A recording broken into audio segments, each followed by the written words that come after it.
He is a loner, a big fat loser, a coward and a pathetic human being. What makes someone kill 51 people? Please watch the rest of the video to find out. Today's video will be about the horrific crimes committed by Brenton Tarrant at 2 different mosques in Christchurch, New Zealand. On March the 15th, 2019, New Zealand experienced the deadliest mass shooting in its modern history, a horrifying act carried out with chilling calculation. The perpetrator Tarrant, a 28-year-old Australian man, was heavily radicalised, and he spent years engaging with online hate forums, building a warped worldview driven by white supremacy, Islamophobia and extremist theories.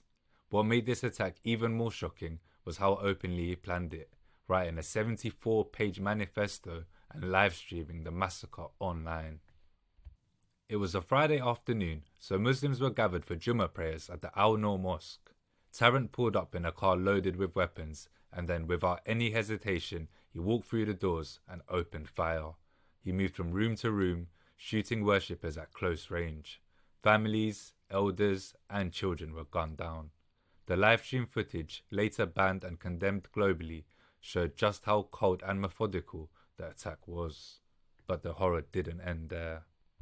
After slaughtering 44 people at Al Noor Mosque, Tarrant drove to the Linwood Islamic Centre, another mosque across town.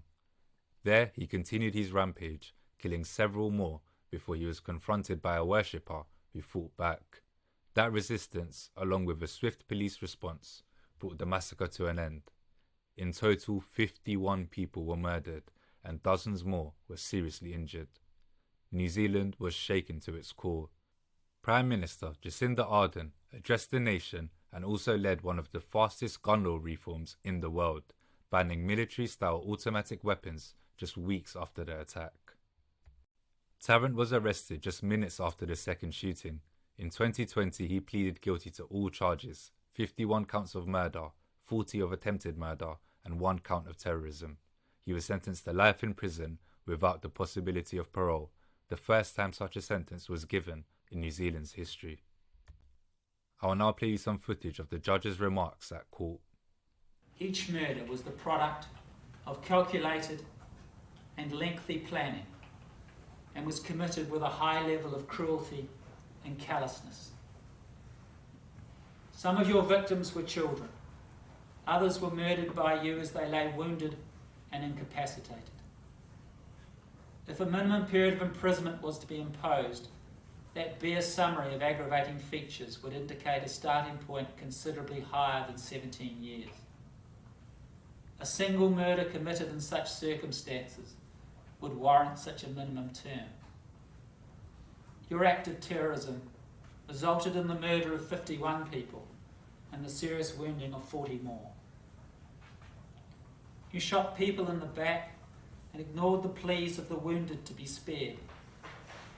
You advanced on them, stood over them, and viciously took their lives. Most of your victims were at prayer.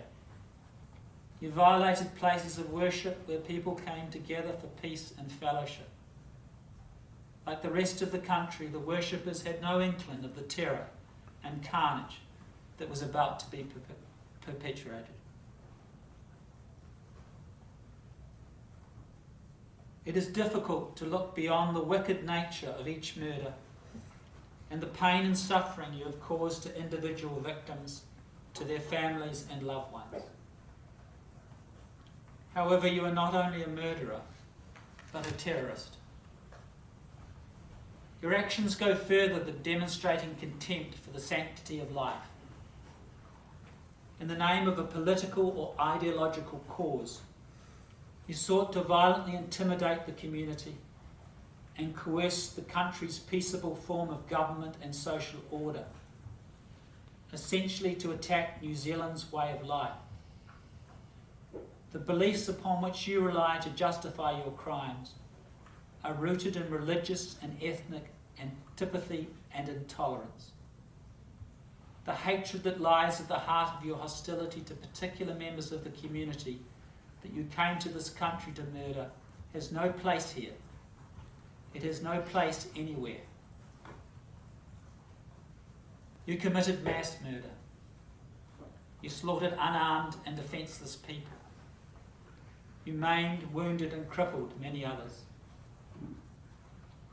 Your victims include the young and the old, men, women and children.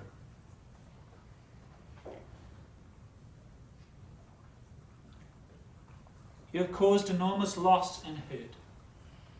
The taking of one life and the suffering of one family is an unbearable tragedy in its own right. But the widespread distress and despair you have inflicted by your offending is without precedent. You have caused terrible grief and lasting pain to so many people.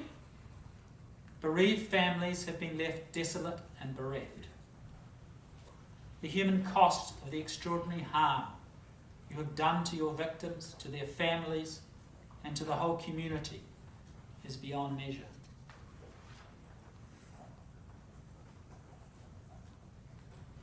The seriousness of the offending and the sanctity of life may leave little room for other than a denunciatory sentence that marks society's condemnation of the crime. This clearly is such a case. Having given the matter much consideration, I am satisfied that no minimum period of imprisonment would be sufficient to satisfy the legitimate need to hold you to account for the harm you have done to the community. Nor do I consider that any minimum term of imprisonment would be sufficient to denounce your crimes.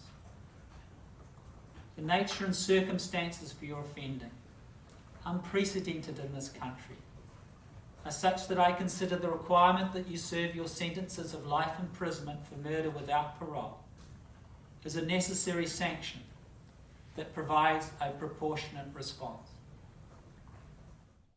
I'd like to say RIP to everyone who was killed in the attacks. I'd like to offer my condolences to the families, and I sincerely hope something like this never ever happens again. Thank you for watching. Please be sure to like, comment and subscribe as it really helps the growth of the channel.